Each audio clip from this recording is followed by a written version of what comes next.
So we gotta share with the employees. Because without employees, we can't make a profit. And if employees make more money, they have more purchasing power. The economy functions better. But we must open up. We must. It's so crucial that small enterprise, that we don't tie them up in chains and with regulations.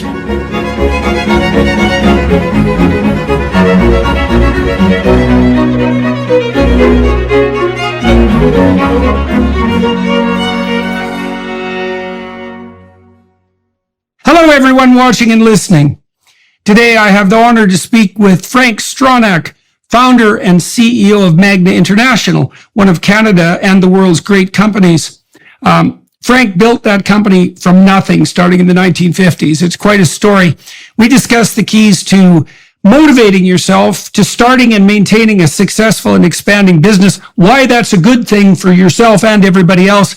The idea contained within his corporate constitution. It's an economic charter of rights which advocates for the input, autonomy, and profit sharing among all workers, management, shareholders, etc. And I'm very much looking forward to talking about it with him. Hello, Mr. Stronach. It's very, very nice to see you.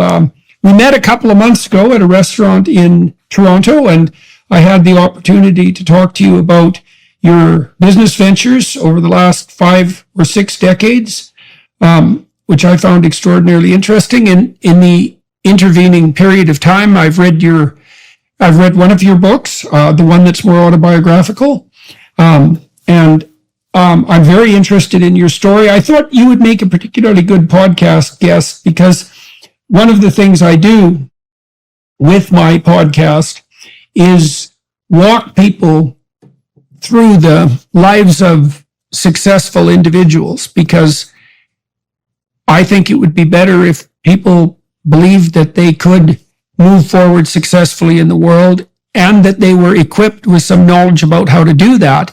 And I think that's something we could really concentrate on, focusing in on. I know it's very important to you in this podcast. You came to Canada in the 1950s. We'll go through your story autobiographically. You came armed with a tiny bit of money, some actual skill, some determination, and out of that you built a massive business empire. Let's start with this. Not everyone listening and watching are going to know what Magna Enterprises is. So would you do us the favor first of laying out your business empire? Tell people what it is that you do and what you've accomplished, how you're spread out through the world, what you guys manufacture. Just lay out the story, the description of Magna. Okay, I've always said life is a question of fate and circumstances, being at the right places at the right time with the right ingredients. As it happened, I was born in a working class family, and when I finished my schooling and I had 1 or 2 years practical experience, I wanted to see the world. I applied for a visa to South Africa, Australia, the United States, and Canada. Sometimes I'm a little tough on the Canadian bureaucracy, but I'm saying it's still the best because they came first forward with the visa. So I landed in Quebec City. I took the cheapest fare I could, from Holland on a coal freighter. And so I arrived in Quebec in, I think it was about April 1954, and the immigration officer asked me, do you know anybody in Canada? I said, no. So I said, well, then you go to Montreal. So I took a train to Montreal, but I didn't know anybody. My English was reasonable okay, and there were some English-speaking people on that ship, and so I tried to practice my English. So anyway, I knew because I had $200 in my pocket, and I knew that wouldn't last me too long if I would right away board a hotel or whatever. So the people told me, look, just walk along the streets, and it's customary, if you see a sign, room to let, just knock on the door, and then you might get a room. So I did work for him an hour or two, right? I knocked on the door. There were a few signs I've seen. I knocked on the door. I think I kind of looked a little rough from the long journey, and so they say it's already leased. But I did find the room. So the next morning I got up and I looked at the road maps, I looked at and walked around, and I worked in the factory, but it was in 54. There was a major recession. I just couldn't find a job, right? And during that time, I was hungry not because I wanted to lose weight. I was hungry, I had no money to buy food. And if you experience that, that's an impression which will last forever. It's burnt in your soul, right? So anyway, I ran out of money. I was hungry. I had an acquaintance, not a close friend, but somebody I know from the same town I came from, and that was in Kitchener, right? So I saved enough money I bought a Greyhound bus ticket, and I moved to Kitchener. I traveled by bus by Kitchener from Montreal. And so when I got off the main square, I asked somebody where such and such address is. They said, look, go up there 4 blocks and then ask again. And so up 4 blocks, ask you, well, go up 3 more blocks and then you might have to make a left turn. So after about 2 hours of walking, I could find the house where that fella lived, and I knocked on the door, and an elderly lady said, Max, that was the fellow's name, there's somebody here who wants to see me. I was it was a very happy feeling, to meet somebody which you know from previous days. So anyway, Max came down, and he looked at me and said, you look a little rough. Are you hungry? I said, yes, come on in. So the next day, I slept there. The next day, we started job hunting. In the industrial site, there was nothing, but I did find a job at the Kitchener-Waterloo Hospital in the kitchen. And so I felt so sorry for myself. I feel when I come to Canada, I get a manly job, cutting trees down or taking out stones, something manly. But I was there in the kitchen with a lot of elderly women, nothing against elderly women. My mother was an elderly woman. I liked her, but I felt sorry for myself peeling potatoes, washing salads, etc., etc.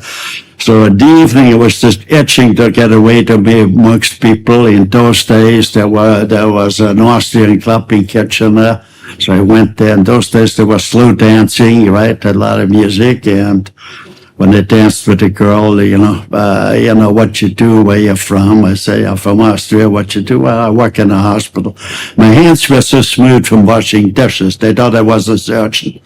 So, but towards the end, they always kind of said, no, I'm just working in the kitchen. Then I guess they didn't want to dance close. They didn't want to go out with a guy which works in the kitchen, but that's the way life is. But anyway, after a little while, after about a month or so, I did find a job in an engineering and a production-oriented company.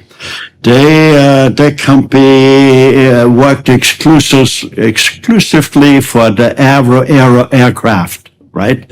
Which Canada developed, but that project wasn't financed anymore, and it was closed. The factory, the Aero aircraft factory, I think, was closed. The company I worked for was closed. So I hitchhiked a ride from Kitchener to Oakville. Ford was building a new factory at the time. There were huge lineups. I waited for about 2-3 hours before they interviewed me, and they interviewed.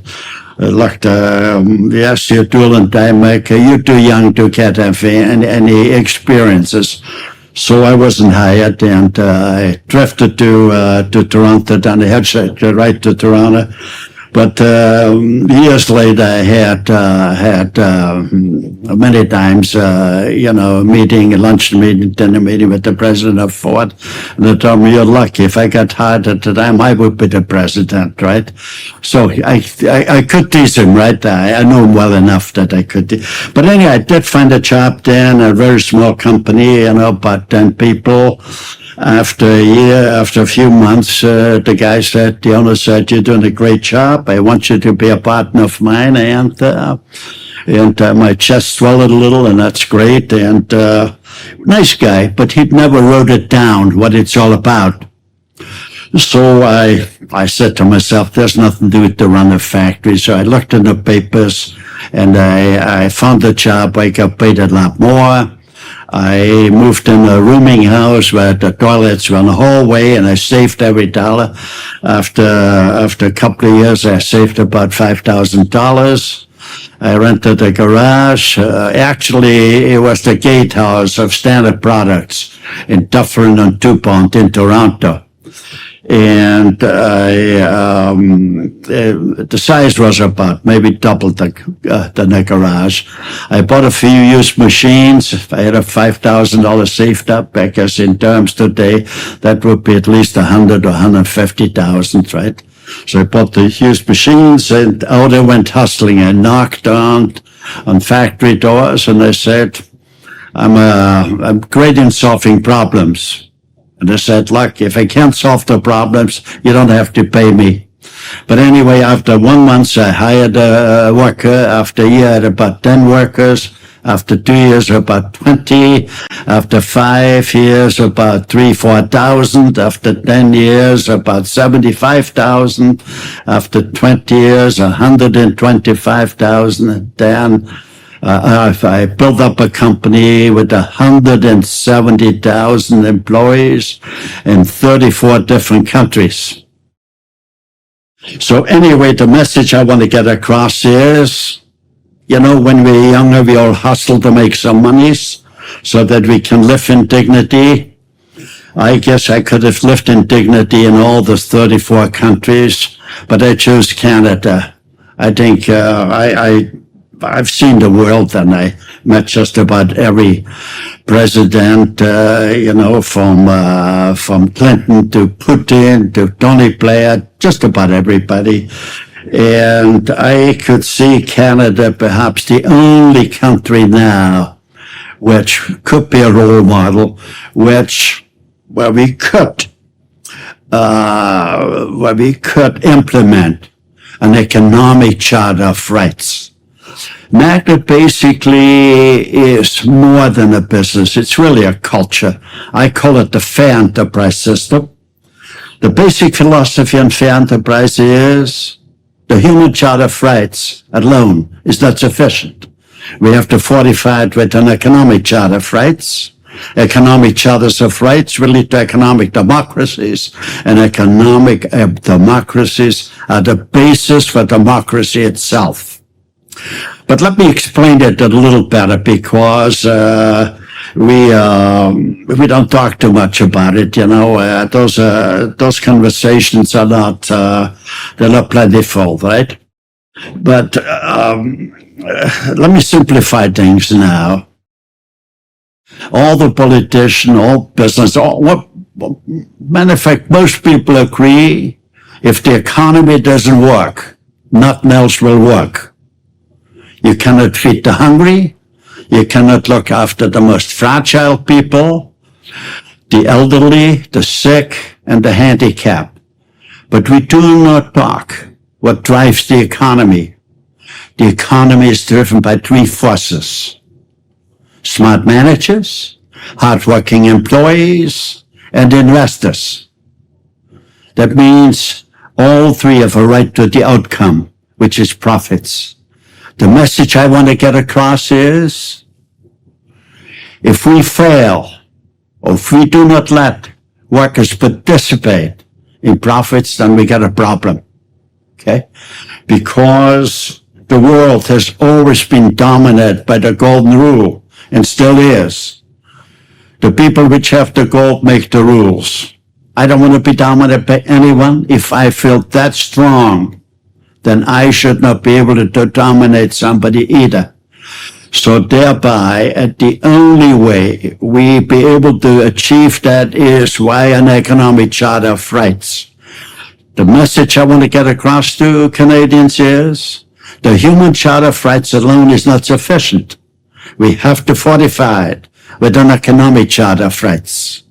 Economic charter of rights, as I said before, will lead to economic democracies. And economic democracies are the basis for democracy itself. The human charter of rights alone doesn't mean a lot of things. For a kid in inner city Detroit is free to be hungry. So the amazing story about the whole thing is, when I put in a corporate constitution at Magna, it was about in the mid-late 80s, the constitution basically said, or the most important thing on the constitution was, we predetermined what we do with the profits. So the constitution said, the profit sharing said, 20% of the profits go to the shareholders, 10% goes to the employees over and above their wages, half in shares, half in cash, 6% management gets, 2% charity gets, and 7% is reinvested for research. So when I put the constitution in, the profits went up the first year about 40%, the second year about 100%, the third year about 200%. When you empower employees, where they share, where there's a clear-cut concept, where they share in the profits, you release an enormous energy. You know, because they're on the front line, the employees on the front line. They can see what you have to do to make a better product for a better price. So that's what it's all about. That's the kind of that's what the world needs. You know, we stand perhaps at a crossroad. Who will dominate the world? The United States is slipping to a certain extent. The United States has dominated the world for the last 100 years. And where freedom and religious freedom, freedom to speak, and a lot of freedom are great, right? We have maybe followed it up and we could do a little better there. But the United States, unfortunately, has a lot of problems. There's cancer in the inner cities. The poverty is enormous. I don't know if it's feasible, right? But the key question we have to ask ourselves, what can we do to, because the divide is too great. There's so much money held by just a few. And there's so much poverty by many, okay? So what do we have to do to level that out? Not completely. You should never level it out. At the same time, I say, a country which stifles its citizen in pursuit of productivity, ingenuity, creativity is a decaying society, because you have the society or the world's made up of different minds, different desires, let everybody choose their own route to happiness. Okay? So, but it's very important. So I divide actually the program. I classify business over 300 employees. It's a large business. Below 300 people, it's a small business. The law would stipulate that the large business, which have more than 300 employees, that the law would provide that workers could share in some of the profits. And that could be determined, right? It could be an escalated program. The small business basically is the backbone of any country. They pay the most taxes, they have the most employment, and this is where, call it, the new products come forward, the new technology, etc. So we must do everything we can that we take the red tapes off, take the chains of small business, and let small business operate under the pure free enterprise principles.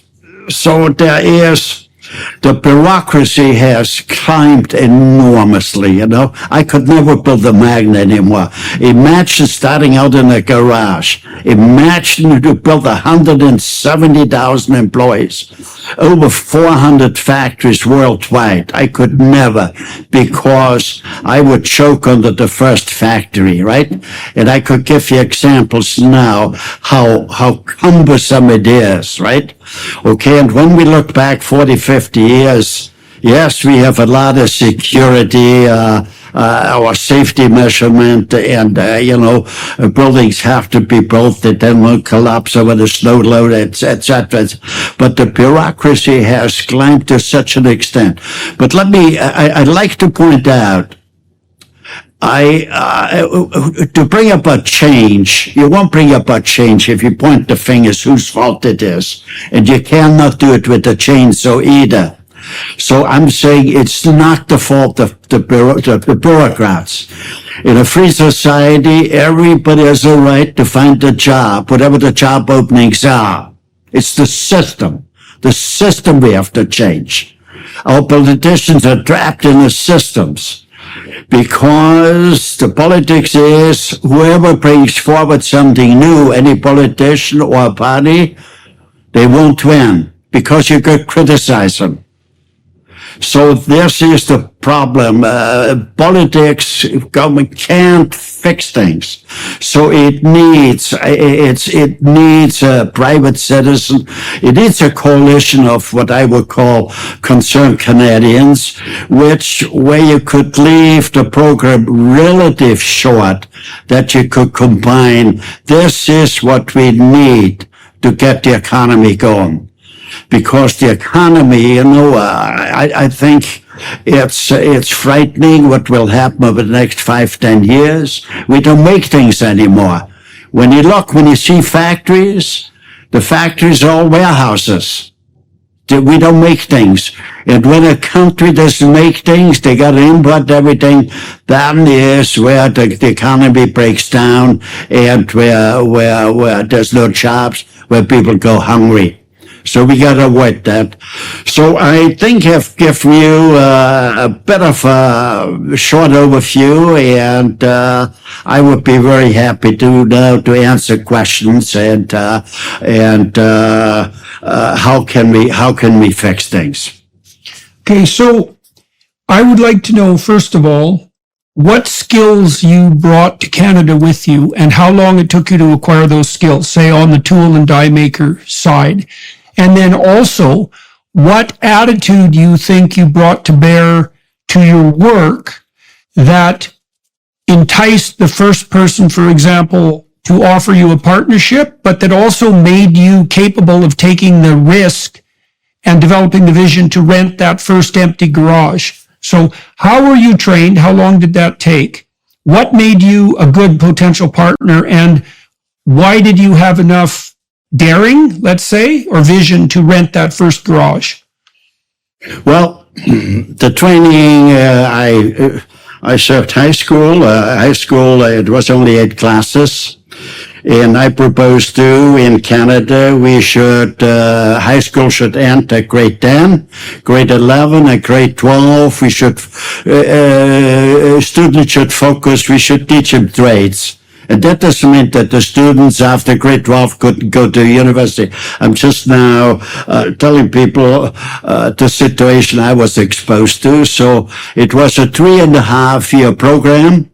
We had 1 or 2 days where we had theoretical stuff where we had to be in classrooms, and let's say 4 days we were in the workshop on the floor learning different things. So that was the program. What did you learn? What skills did you acquire? Tool making is sort of for every. You need, let's say. Let's take this pen here. That's not made by hand. there's so much precision, so much knowledge goes in a writing pen. The ink's gotta come out for the next few months. It's such a minute just that you can read and write.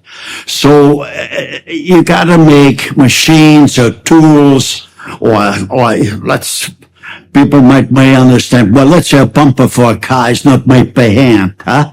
Okay, you need a mold because it's plastic, right? And it's so this is what tool making is about, right? And this is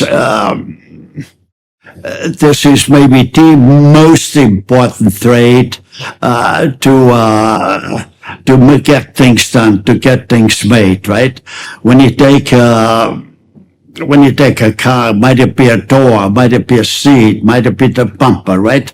You need tools, you need dies, and then special machinery.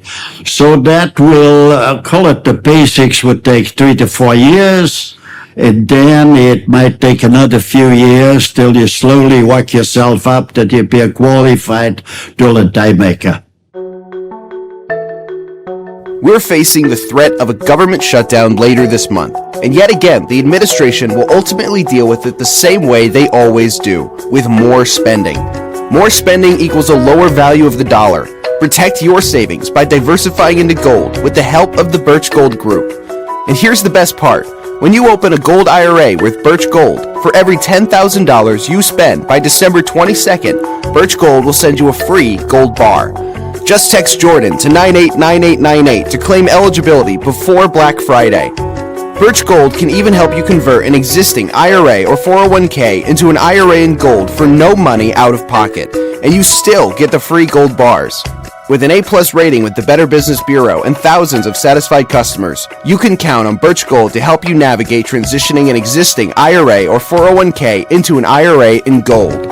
Don't let your savings become a victim of the further devaluation of the dollar through more spending. Text Jordan to 989898. And so what machines did you learn to operate when you were doing your training? And you also mentioned earlier that you were confident in putting yourself forward as a good problem solver. And so what was the relationship between learning those machines? What machines did you learn, and how did that facilitate your development as a problem solver? Interesting. The first, when I came out of high school, my first day at that factory, I needed a platform because I couldn't quite reach up, right? I was 14 years of age. I couldn't reach up. There was a vice grip mounted on the thing here. And then there was a piece of steel. The piece of steel was about 4 inches square. Okay. We took 2 people to lift that steel up on the vice grip. And then we had a hacksaw, a metal hacksaw. We had to cut the piece down 4 inches square. And that took maybe a week, okay, till we cut the thing down. And then it took maybe about 3-4 weeks. We had to file it perfectly square. So that, it's an amazing thing what that leads to and how you accumulate the precision work, right?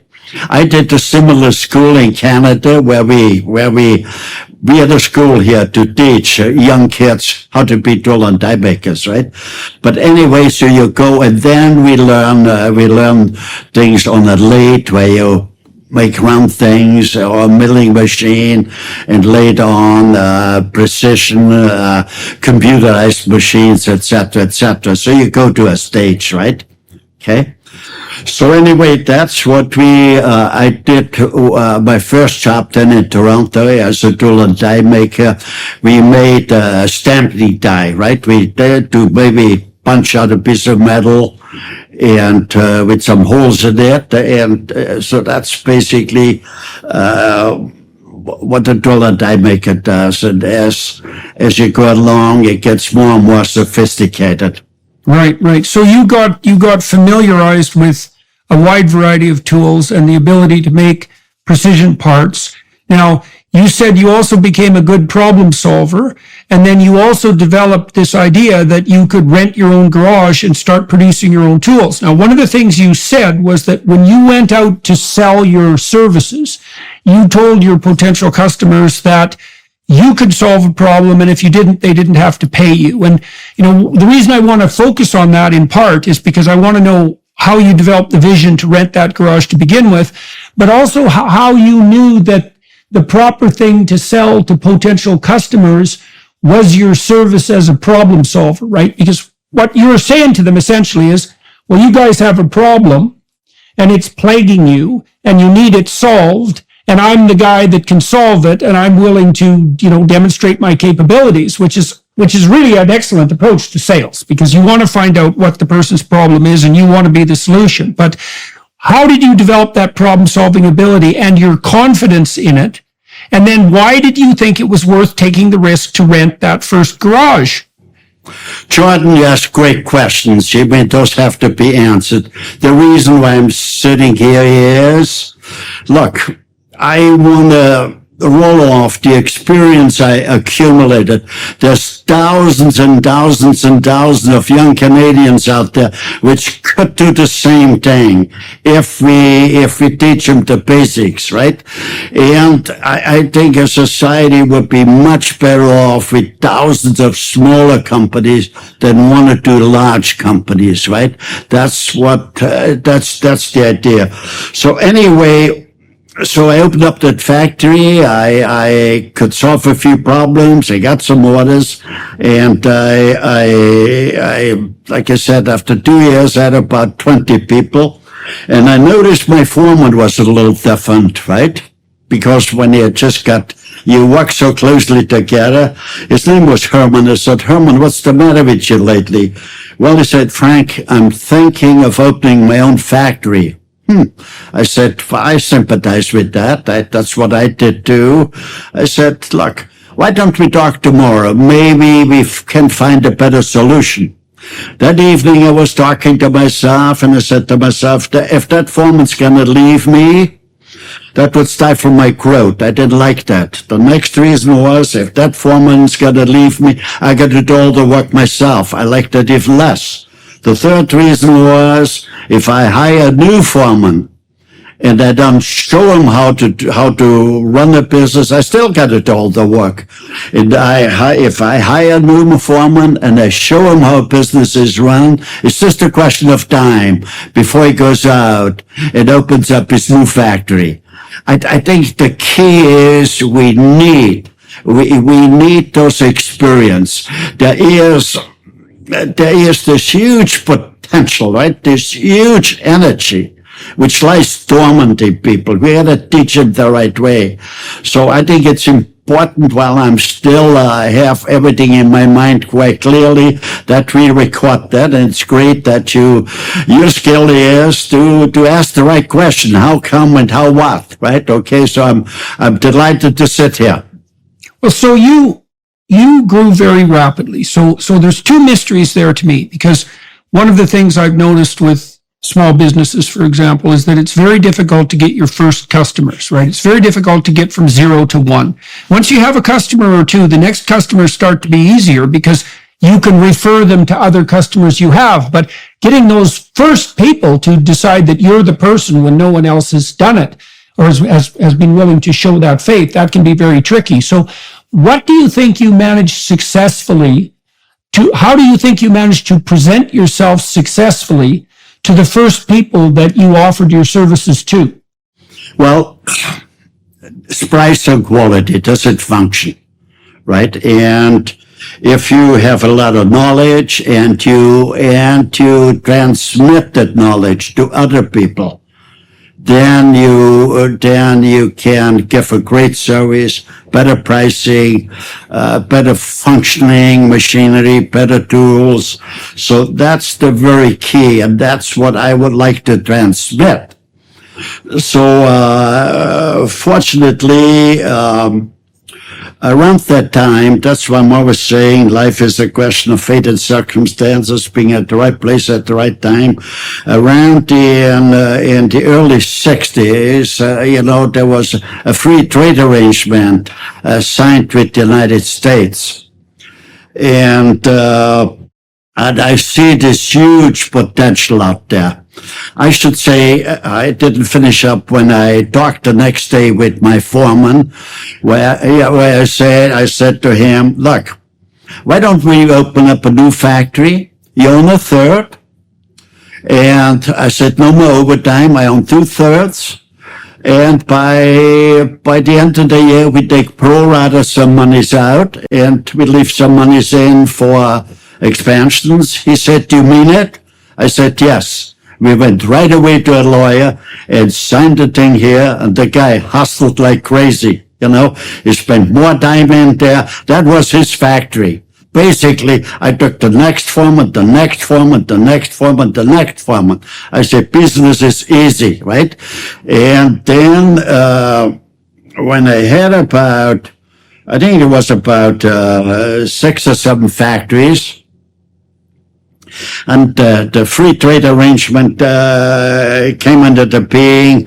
I saw this enormous potential up there. Up to that now, I only shared with the foreman. I said, and then I got to know the United States better, Canada better, the power of the unions, the size of the unions. And I said, I would have to do certain things to be competitive.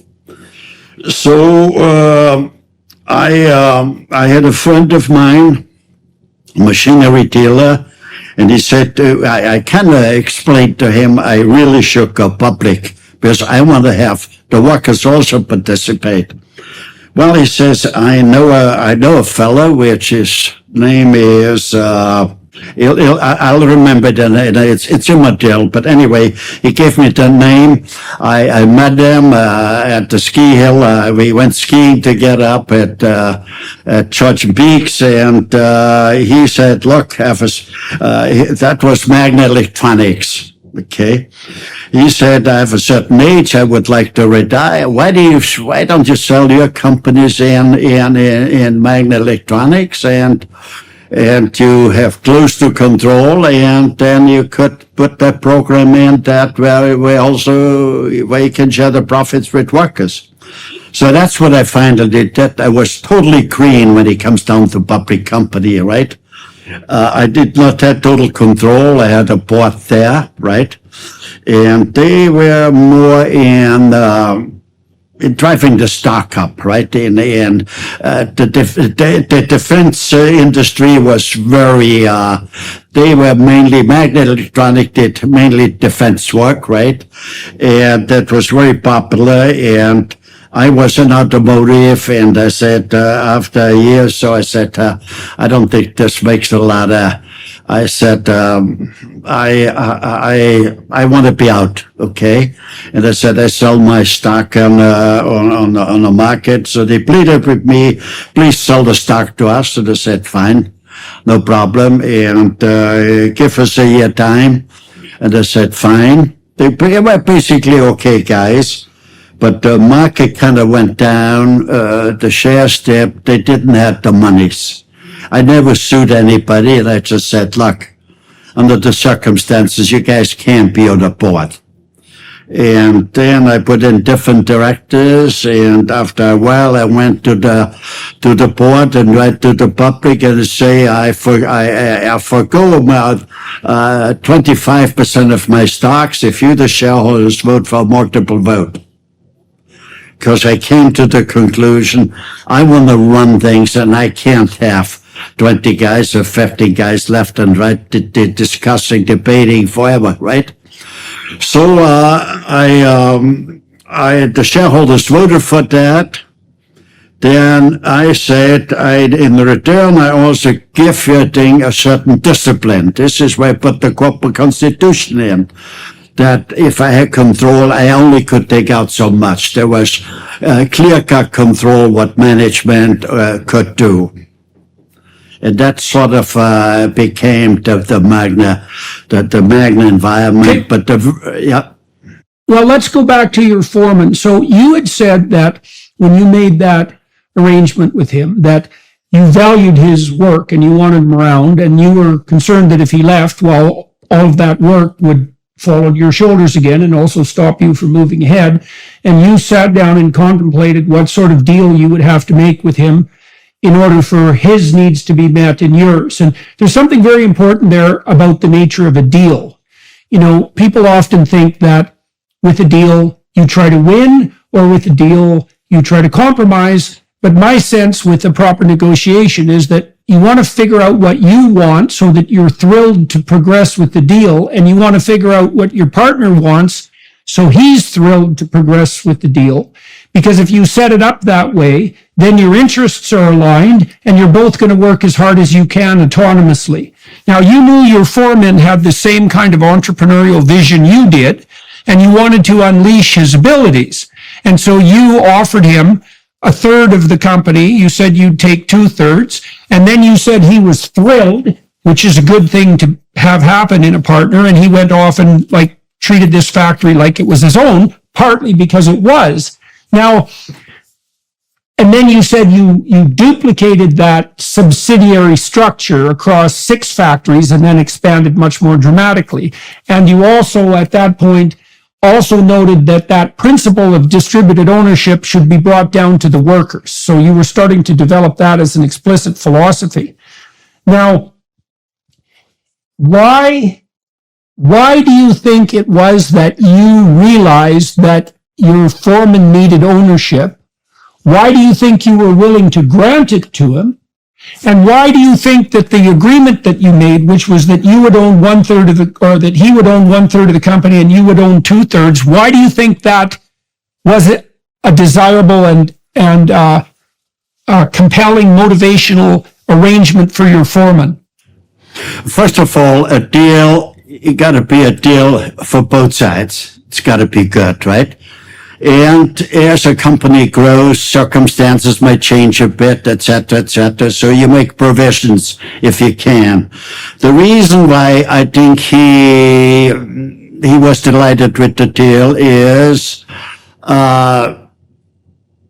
when we had verbal arrangements, I never went back on my word. I think that's a very key, right? So he felt comfortable when they say we take out 1/3, right? We take out a portion in pro rata. So he felt kind of comfortable, right? That's very crucial. Like later on, if once when I had about 30 or 40 or 50 or 100 factories, and I had a prospective manager, which I interviewed.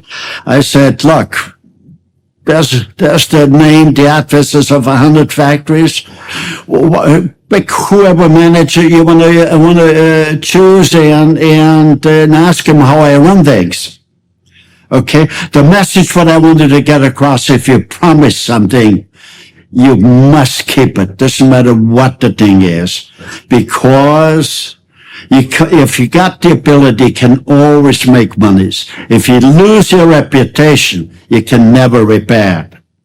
So I think I had a reputation built up.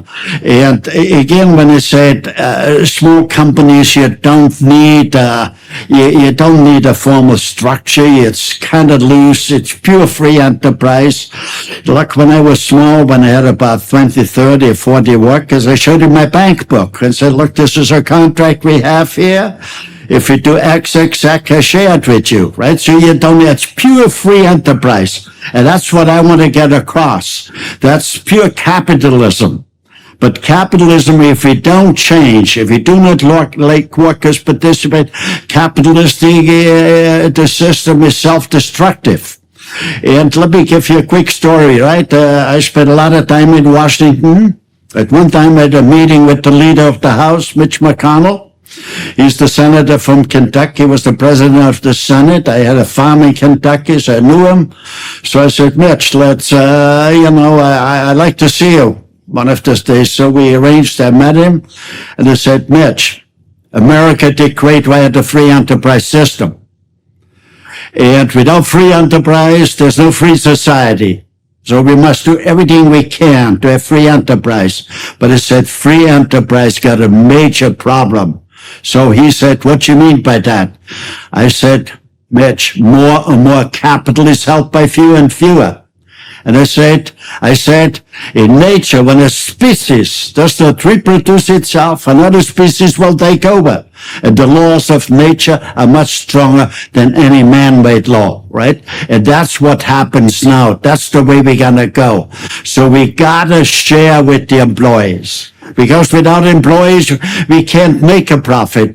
And if employees make more money, they have more purchasing power. The economy functions better.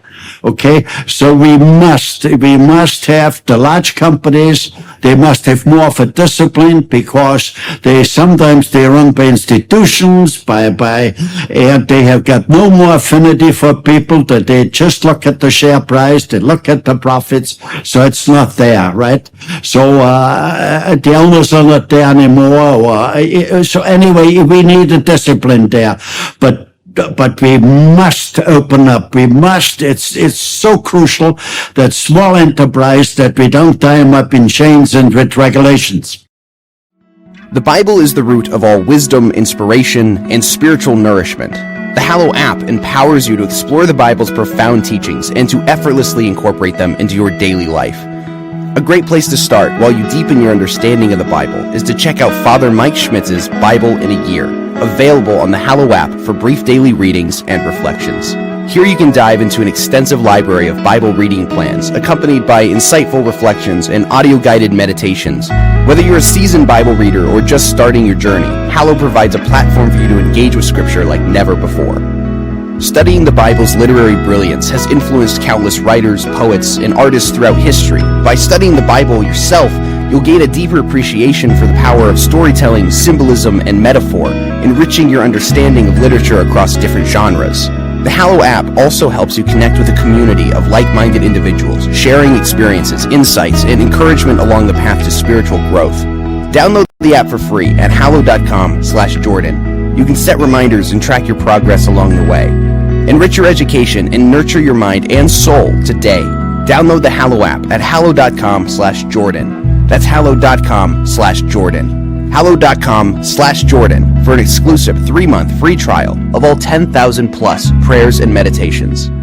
Okay, now you highlighted 3 things. The first thing you highlighted was that the people that you were negotiating could trust you. Now, people who are cynically critical of capitalism tend to justify that by noting the sort of winner-take-all problem that you described. And then they presume that if you're greedy and you shovel everything towards yourself, you're most likely to, let's say, win in the capitalist enterprise. But you pointed out something very much contrary to that. 3 things, actually. The first is that you don't develop a reputation by screwing other people. You develop a reputation by telling other people what you're going to do and then bloody well doing it. And that you should also write down what you say you're going to do so that everybody remembers and knows exactly what the deal is. That you said that by the time you were negotiating, let's say with a foreman who wanted to leave, you had enough track record with him of trust so that he believed that you would do what you said you were going to do, and he could envision a future with you without having to worry about your motivations. So you established your trust. Then you also realized that he was going to be a hell of a lot more motivated if he was an owner in the system, right? And so your answer to the problem of capitalism isn't exactly less capitalism. It's a much more distributed and generous form of capitalism that pulls everybody, the workers and the managers and owners, into the profit-making structure. Now the other advantage, this is so cool, because I've learned this as I've built enterprises too.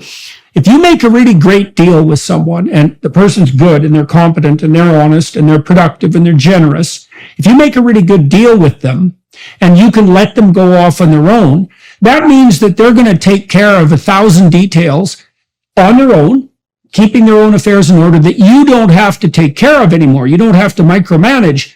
And that means that you can go off and, expand your enterprise and do your own thing. And so the advantage you gain by distributing more responsibility, let's say to an extremely competent foreman, the advantage you gain is massive freedom. And you also gain the advantage of the fact that that foreman who now partakes in the enterprise is going to be much more motivated to make the enterprise work And so even if you end up paying him more, like a third of the company, let's say, or the profit share that you described, the overall profit is going to be so much greater that there's nothing in it but benefit for you and for him. And then you also pointed out, and this is a very crucial thing for people to understand, because this is where the left-wing critics of capitalism actually have a point, although it's not a problem that's specific to capitalism, which is that as an enterprise grows, and it doesn't matter what the enterprise is, the benefits tend to flow into the hands of fewer and fewer people. And that destabilizes the whole damn enterprise, because you get too many slaves on the bottom and not enough pharaohs on the top. And that produces discontent and dissatisfaction and amotivation, and that can bring the whole damn system to a halt. So your solution to that was to set up this constitution that you described, which also enabled you to grow. I'm going to review it again because it's very, very important. This is the Economic Charter of Rights. So your management philosophy is to distribute responsibility and profit, and to make that an explicit part of the agreement. And the deal is 20% of the profits go to the shareholders, 6% to the management, 10% to the workers, 2% to charity, 7% reinvested in research and further development. And you make that explicit. Now, the trust you described is also crucial, because the workers with whom you're arranging to share the profits aren't going to trust that deal or go along with it if they think you're going to gerrymander the books on the profit side, right? They have to actually believe that you're going to play a straight game.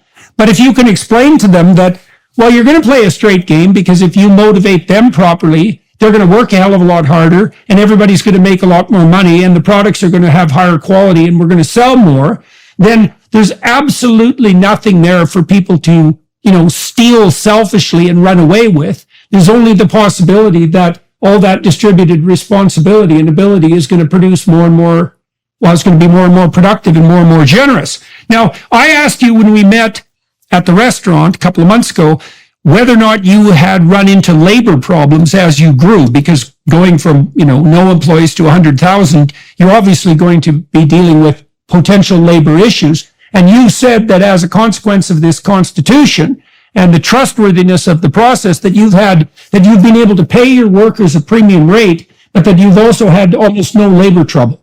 Is that correct? Have I got that right? Yeah, that is correct. And the interesting part about it is we were basically in the automobile industry, and the Auto Workers Union was maybe the strongest union in America, right? Okay, so anyway, the president of the Canadian Auto Workers Union, his name was Buzz Hargrove, or still is his name. And I called him and I said, Buzz, let's have lunch. The two of us, we have an obligation. What are we going to do to maintain jobs and create new jobs? I said, let's have lunch. So we agreed, and then we sat down and I said, Buzz, it shouldn't be that difficult to put on one page what's important for the workers and on one page what's important for business. And we call that a framework of economic justice. After a few weeks, we managed it a bit. We agreed on the thing, on that structure. He said to me, I might not get it through to my membership. Okay. But he did get it through. And we incorporated that, We took two factories where we said, look, we're going to try and see how that works, right? The part was, our workers were very upset. They said, look, we find we are happy. You want to change a total different thing here. I said, look, I have an obligation. We live in a society. We are a very important part of that society. We got to find ways and means. Can we learn from that, right? Because when I made my, if you have a few hundred factories, when I made my rounds I made it a habit always to at least every month I see maybe a new a factory which I haven't seen for a while. When I made my rounds, I got the workers together and I said, look, those are the basic principles. But I said, let's make one thing clear. No government can guarantee your jobs. No union can guarantee your jobs. Not even Magna can guarantee your jobs. But I'm the head of the Magna. I can guarantee one thing, the basic principles. And that is, the very key, I said, is if labor and management work together and make a quality product, that's the best guarantee. That's the best guarantee. And we can make the quality product if we communicate. And we put a very important structure in our company, right? We audit the human capital. It's a very unusual thing here. First of all, I put in a hotline. I had some trusted people, and we got a big notice on in the factories. If you're unhappy with something, discrimination or unfairness, or a woman get bested by whatever it is, call a hotline. But you don't have to give your name. And I had people then investigate. Those were trusted people. And now when I would talk with managers, they said that's one of the best things you did. Because the first reaction when they did that, the manager said, are you spying on us? They were unhappy. But now it's another, because if you have an unhappy employee, unhappiness is contagious. If you get unhappy employees, there's no way you can make a quality product at a competitive price. So that's so we've done that on a verbal thing where we have, and then we did actually an audit, a human audit, where an employee got an envelope with no name on it, and they could take it home and fill it out, various questions. Is it safe? Is it fair? Discrimination? Whatever. You could fill it out. And there's only one in an envelope, no name on it, and you drop it in a box. And it's collected, and then we analyze it. And we could see right away if there was a problem. Okay, we could see it. So that is another worry, because as a manager, let's say, at the average factory was about 200 people in our, and that's another very important thing to become. I always had efficiency experts come to me, Christ, together with 400 factories, reduce it maybe to 20 or whatever. That means to have maybe 10,000 people per factory. People become a number. It doesn't work, right? So look, you should never forget the human side, right? By having smaller factories, and let's say the factory is located more in the northerly region, it's run like a factory, right? If hunting season comes and some people want to take some time off, other people jump in. I said, like, I cover for you. I work the extra time. It's everything relates to people. The work has got to be an equal. And I said to myself, and I said to the managers, your number one thing is every day you got to work. Are you respected by the workers? That's your main aim. You got to be respected. And once when you build that thing, then you be productive, right? The workers think of better ways to make things, right? And business is easy. All you have to do is make a better product for a better price. That's as easy as it is. According to a recent report, Planned Parenthood continues to rake in billions despite dwindling clients. The biggest takeaway here is that Planned Parenthood is generating vast profits, including millions in taxpayer funding. With the help of Preborn, you and me, we are stealing their clientele, meaning the babies they are trying to kill.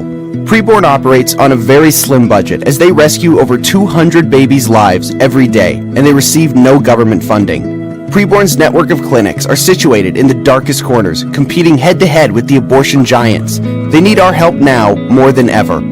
When you donate $28 to Preborn, you will offer a free ultrasound to an expectant mother caught in crisis.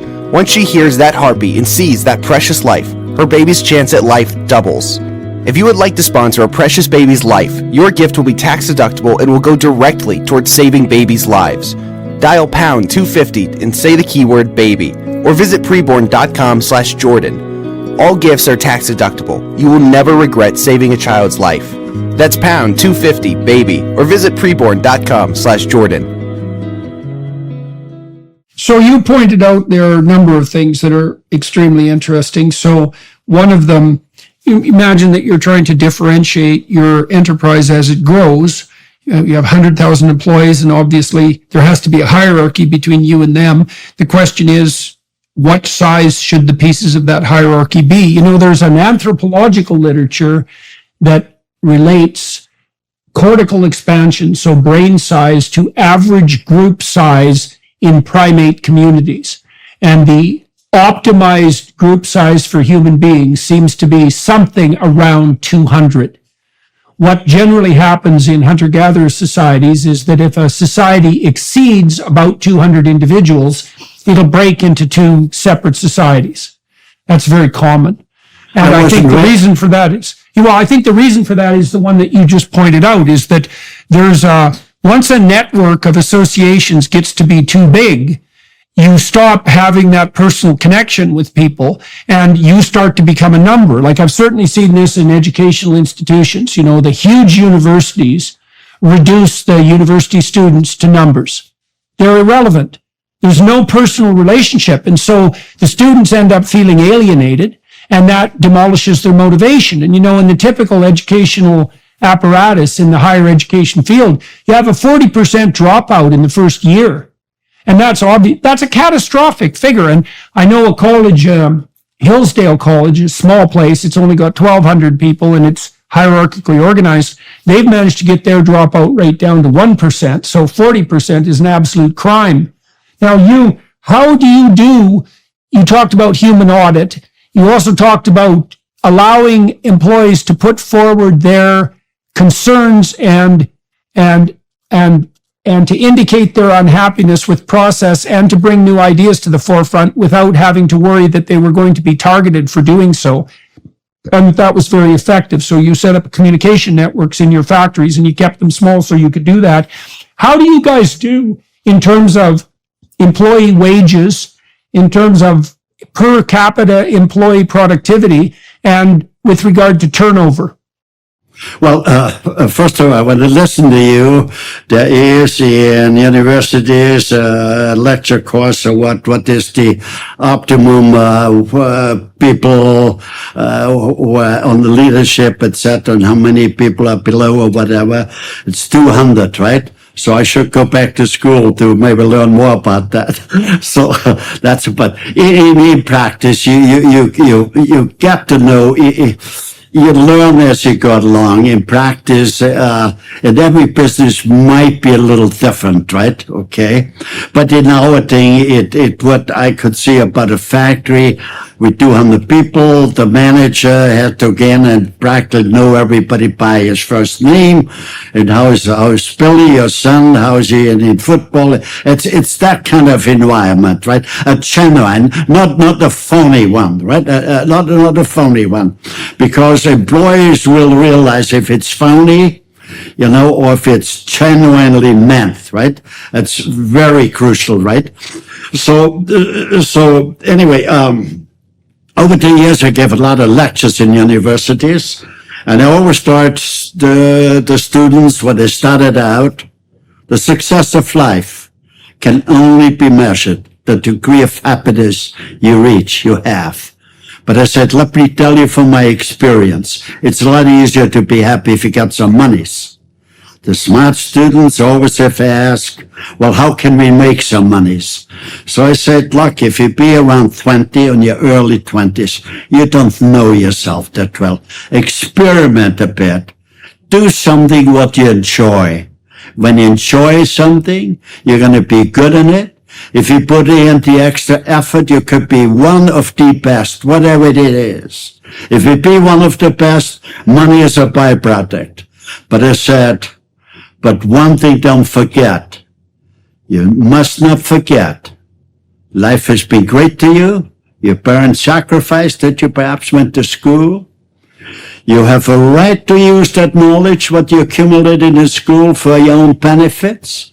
But never forget, a portion of that wisdom, of that knowledge, gotta go back to society to a better society.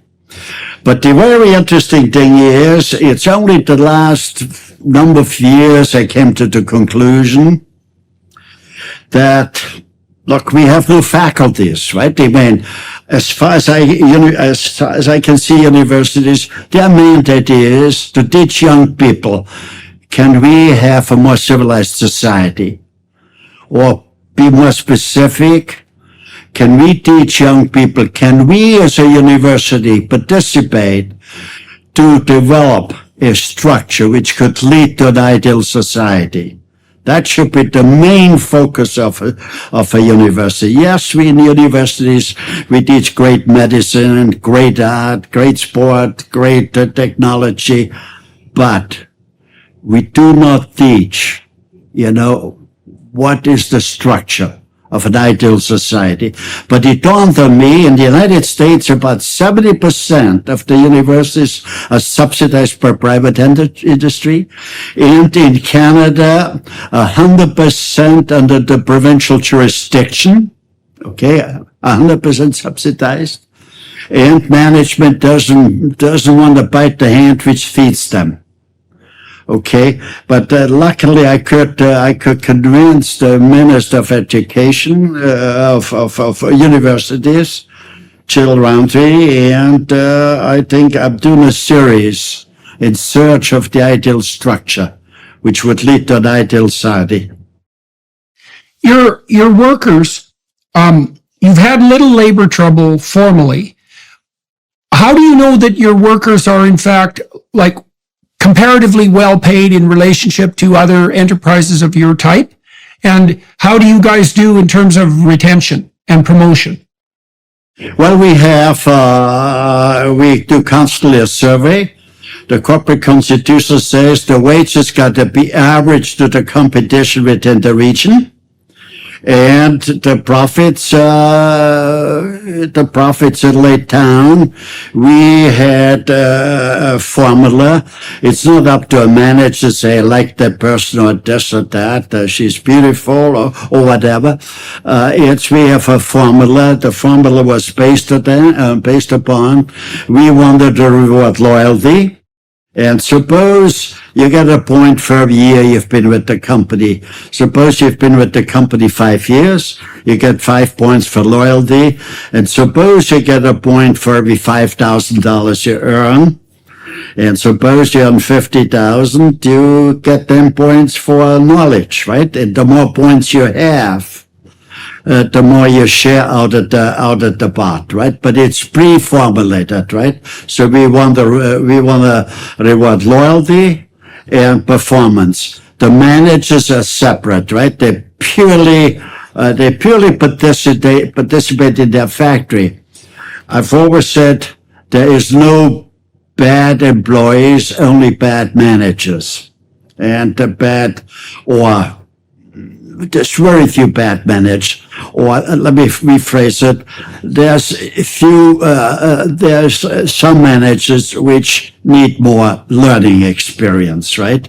But there's very few bad managers. But there's no bad employees, okay? Because it's our thing to assist them in learning and what makes a factory run. And I guess as a businessman, it's what makes the economy run in a country. the economy, we need a new model of the economy. And I think Canada could be the first country with an economic charter of rights. An economic charter of rights, it's fundamental. How many companies, okay, you've had a lot of success with this particular model of corporate governance, and it's allowed you to grow very rapidly, to develop a very large enterprise and to maintain it across now quite a long time, because it's about 50 years, 70 years.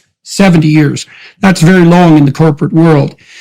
How widespread have your ideas of constitutional profit sharing become? And what, in your view, has been the impediment to their wider acceptance? Well, keep in mind, I was for many years on the corporate governance board of NASDAQ, or the New York Stock Exchange.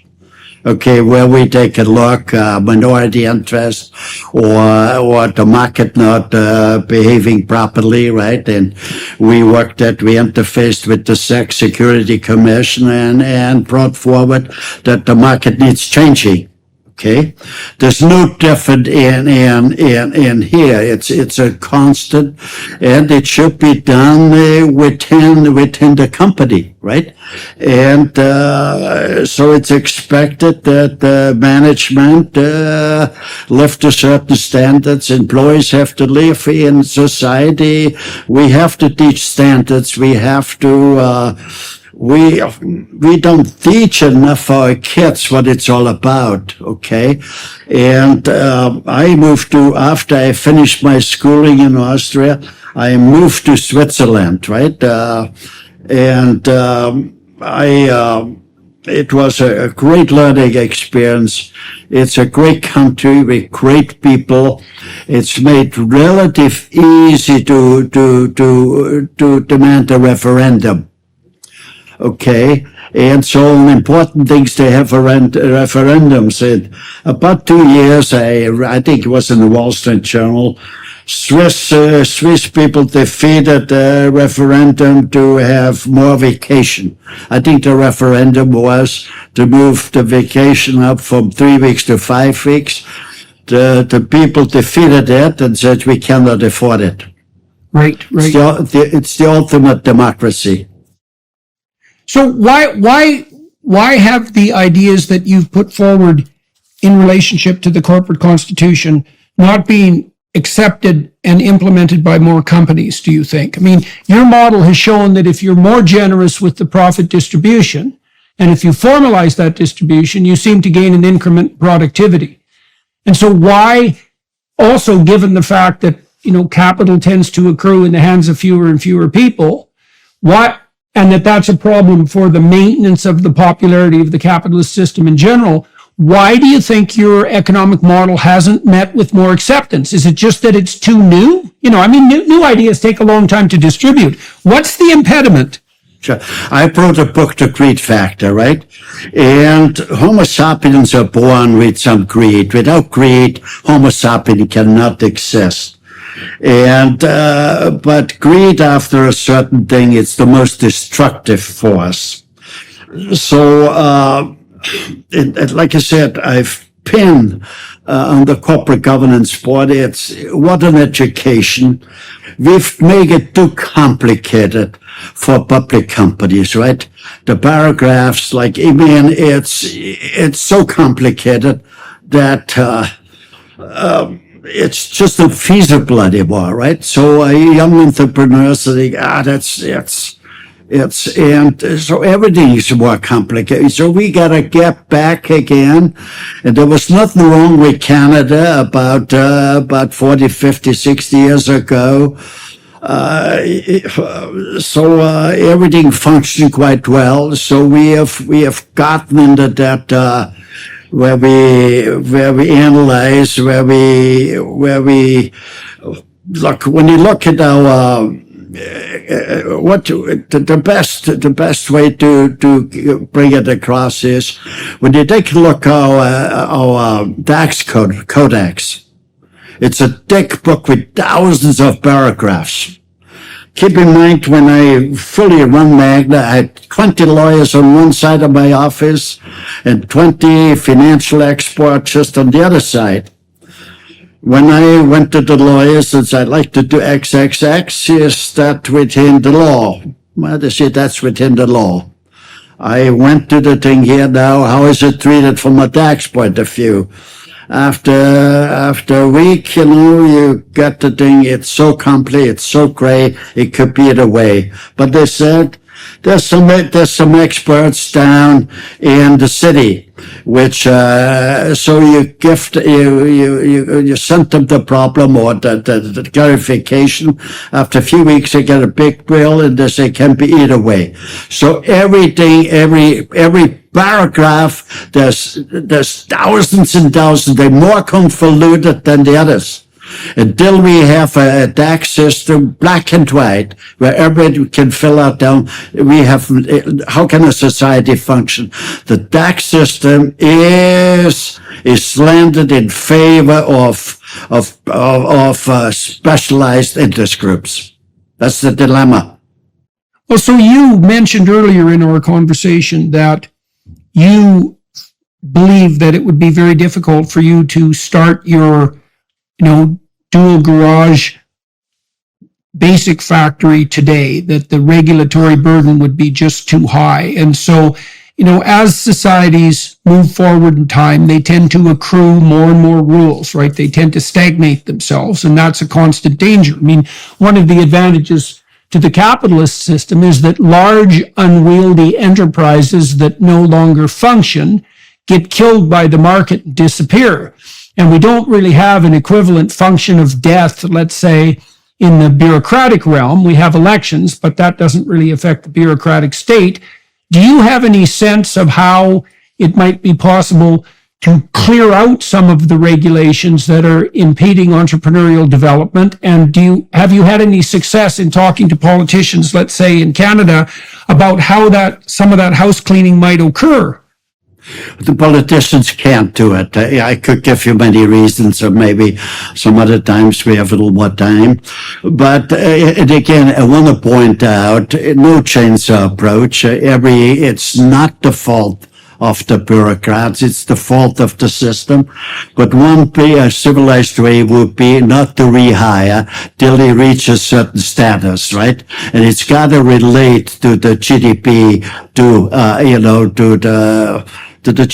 the GDP, to what we can create. It needs X. Same as a management needs X managers. The same a society could have on the bureaucratic side, a certain percentage related to the market, to what does the country produce. Let's talk a little bit about the future now. One of the things we discussed when we first met was a new product that you're bringing to market, and on the cheap and easily accessible transportation side, especially for urban commuters. Do you want to talk about the product that you guys are bringing to market soon, and where you're going to build that and what your vision is for that? Yes, about 2 years ago, the Premier called me and he said, I got a problem. I said, what? He said, General Motors is closing. The car industry. I got inducted in the American Automotive Hall of Fame in 2018. So I said, yeah, give me a few days, give me a week, I'll bring forward something. At around that time, I had to go down a few times. I should say the Magna head office is in Aurora, which is about 21 minutes down to the 401, right? So anyway, around that time, I had to go down a few times. What used to take me half an hour from the outer ring to the inner ring, to Bay Street, now would take, if everything is fine, would take an hour, but it could take 2 hours. So I got stuck a few times, 2 hours, and I said, what a waste of human energy, what a waste of non-renewable energies, but most of all, to inhale the carbon monoxide for 2 hours on the way in, 2 hours home. I said, what damage that does to the health, to the well-being of people. So anyway, I went back to the workbench. Okay. I should say, Magna is a major car manufacturing company. We have one factory where we produce all the Mini Coopers for the whole world. They be shipped out of our factories right into the showrooms right across the world. We developed the Aston Martin to repeat, right from our factory, shipped to the showrooms. A very unique car, no welding, no screwing. It was built like an airplane. It was glued together, right? But anyway, so I think I've done that for 60 years. I came to the conclusion it's got to be a small electric car. I think we coined the phrase micromobility. And in loose terms, micromobility means you need, you got to be able to park at least 4 of those in a regular car parking spot. To be more precise, if they cannot be wider than 3.5 feet, not longer than 7 feet. And you can plug it in any electrical outlet, 110 volt, and in a few hours you can go 100 kilometers with it for less than $1. You can have a quick charging too. So it will change transportation. Its main purpose is to get people from your home to your workplace and back home. We also done an equivalent small pickup truck, which will do inner city merchandise delivery, and I should be in mass production about 2-3 months. The factory is just around. We got the first prototypes coming off the line, and it will change transportation for many reasons. The primary reason is there's only so much oil in the grounds. The reason why gasoline prices are relatively cheap is the United States is utilizing 120 million tons of grain to convert it into ethanol to keep the gasoline price down. You can't do that for long because the next wave will be, or the critical wave for society will be food shortages in the world. Not triggered by the Ukraine. It would have come anyway, but will be accelerated quicker by what goes on in the Ukraine, because the Ukraine is a major food producer. So, and the United States can't do that. So the gasoline prices will go up dramatically. I would say will double in 2-3 years. But most of all, I predict in 8 years, gasoline will be rationalized, will only be available for essential purposes. One of the essential purposes will be electric trucks, gasoline trucks will haul the food from the farms to the cities because the grid power will not be there for large electric trucks. Or you will not solve the traffic jams because the grid power isn't there. It would take much time and you might have to go with small atomic powered stations, right? But that's another thing here, right? But the grid system isn't there.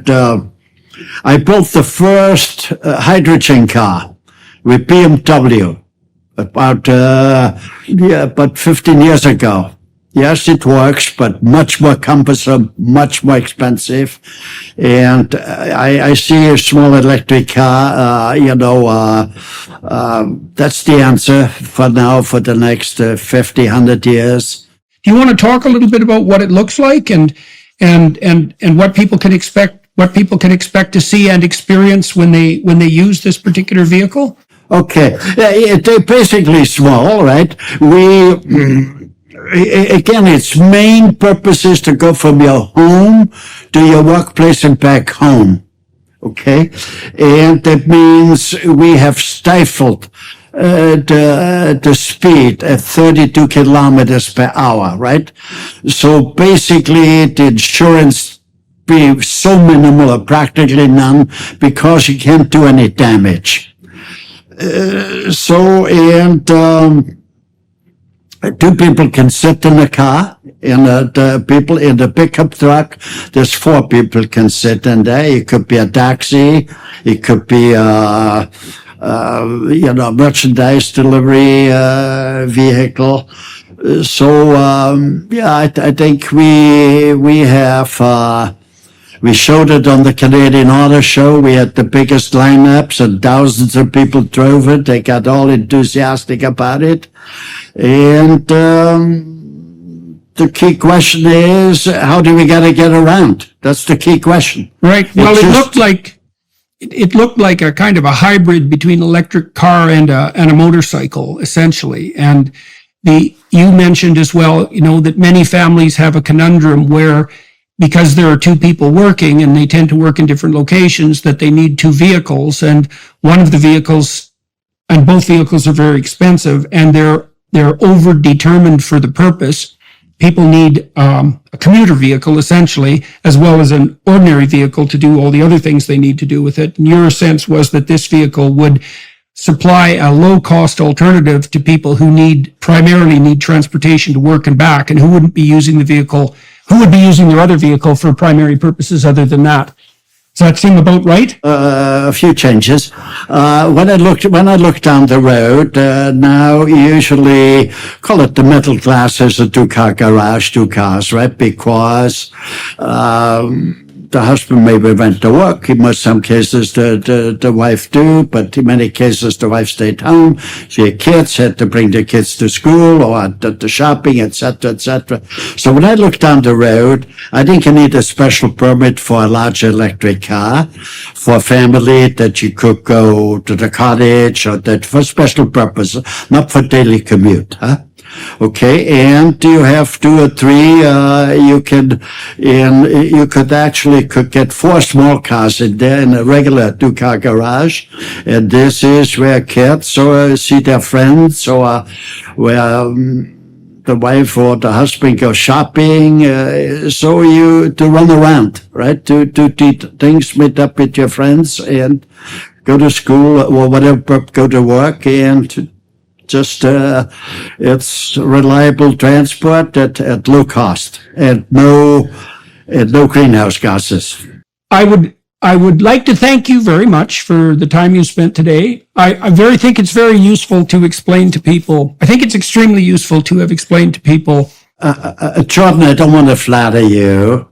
You are gifted to bring out the inner workings of a lot of machinery, a lot of people. And that's, as a technician, yes, I'd be able to trans reasonable well, but you have a gift to transmit it, that it be easily understood by the people. So I'm delighted that I came. I'm delighted that I was invited. Well, it's so, what struck me in our conversations was the importance of disseminating your vision for fostering a generous productivity. You created an enterprise that's distributed. You said that you've made millionaires out of many of your foremen, out of people who've rose to the position where they could run their own factories. You've given people the opportunity to have a tremendous amount of autonomy under your overarching authority, and to bring out the best of them as they build their own factories and as they employ more and more people. And you've managed also to distribute that responsibility and opportunity all the way down to the workers. And, it's absolutely obvious to me that there's never been a more effective machine for producing wealth than the free exchange capitalist system. The data on that are crystal clear. As soon as you stop countries from doing absolutely idiotic economic things and free up their population under a quasi-capitalist market, then everybody becomes richer. Then you have the emergent problem of inequality, and that's a problem. But your system of distributed profits, given that it's honestly run, is a reasonable solution to that problem. And it's very good to hear you talk about how motivated you've been to build the company and to produce all the products you have, but also how much you've been able to motivate other people while being productive and solving the problem of unequal distribution. So thank you very much for bringing that to everyone's attention. I had a few more words. My motivation was never to be hungry anymore and live in dignity. And the reason is, it's very important. If a manager, let's say a Magna manager, wanted to make more money, he had to replace himself and has to open up another factory. So a manager could replace himself maybe 20, 30, or 50 times. And then he gets a cut from each factory where he made a contribution, a percentage of the profits. And this way, some of them, their yearly income maybe was 5 million or 10 million. So the more they made, the more the shareholders made, the more the workers made. So when I said it's so important that we have smaller companies that, young kids got to see. I want to be able to do like Joe Brown. I want to make 50 million or 100 million, or like the football player, like the hockey player. We must give them the motivation, right?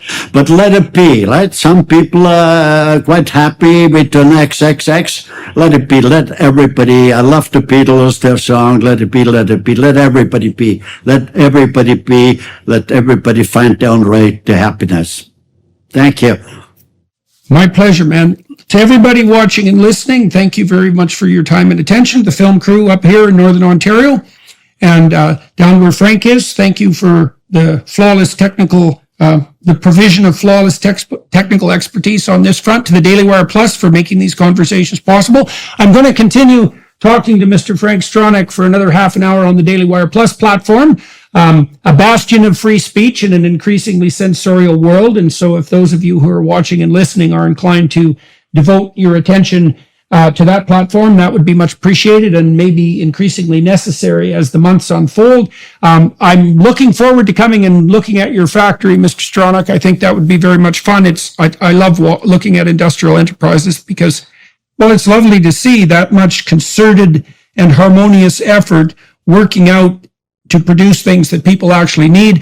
I really wish you luck with your new vehicle. I hope that you've hit the market dead on and that people find this vehicle, inexpensive, reliable, and useful like many of your other products have been. And so that would be a lovely thing to see. It would be great to see that happening in Canada because we lack a little entrepreneurial zing at the moment, and that's not as it should be. And so I didn't get in the most important message. What my main aim is. My main aim is I got about 10, 15 years ago very heavily in the agriculture. The deeper I got in it, the more I could see this chemical jungle, with all the pesticide and all the fungicide. So 95% of the food eaten comes from industrial farms. On industrial farms, you see no more eagles fly. Why? There's no more pheasants. There's no more rabbits. We spray everything with fungicide and pesticides. It gets in the air. We breathe it. Gets in water. We drink that. Gets in the soil. We eat the food. And all the kids practice allergies and stage 2 diabetics is on the rise. So my main goal is, I don't want to see any Canadian kid to go to school hungry. That means breakfast got to be served. I don't want to see any Canadian kid to leave the school hungry. That means lunch has got to be served. And below it with the state, it has to be organic. I got everything in, but there's lots more to do where the public should know. Thank you. I enjoyed being with you. My pleasure, man. And we'll meet in a couple of minutes on the Daily Wire side and then again in the future. And thanks again, everybody, for watching and listening today.